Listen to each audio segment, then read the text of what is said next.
Congress party Sonia Gandhi కుటుంబ party, BRS party KCR కుటుంబ party, MIM party Owaisi కుటుంబ పార్టీ. వీళ్లకు కుటుంబాలే ముఖ్యము. తెలంగాణ ప్రజలు, జూబ్లీహిల్స్ ప్రజలు ఈ మూడు పార్టీలకు ముఖ్యం కాదు. ఈ మూడు పార్టీలు కూడా మజ్లిస్ పార్టీ నాయకత్వంలో పనిచేయడానికి సిద్ధంగా ఉన్నటువంటి పార్టీ. అందుకే ఈరోజు మనం ఆలోచన చేయాల్సినటువంటి అవసరం ఉంది. జూబ్లీహిల్స్ ను రక్షించుకోవాల్సిన అవసరం ఉంది. మజ్లిస్ పార్టీ కబంధాస్తాల్లో జూబ్లీహిల్స్ ను వదిలిపెడదామా?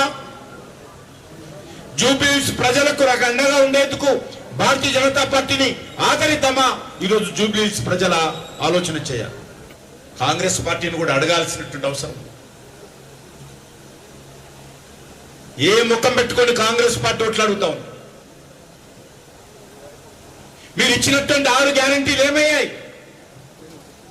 తెలంగాణలో ఉన్నటువంటి ప్రతి మహిళకు నెలకు 2,500 రూపాయలు ఇస్తామన్నారు కదా. 2,500 రూపాయలు ఇవ్వకుండా కాంగ్రెస్ పార్టీ ఏ రకంగా జూబ్లీహిల్స్ లో ఉన్నటువంటి మహిళల ఓట్లు అడుగుతుందో, జూబ్లీహిల్స్ మహిళలు కాంగ్రెస్ పార్టీని నిలదీయాల్సిందిగా కోరుతాం.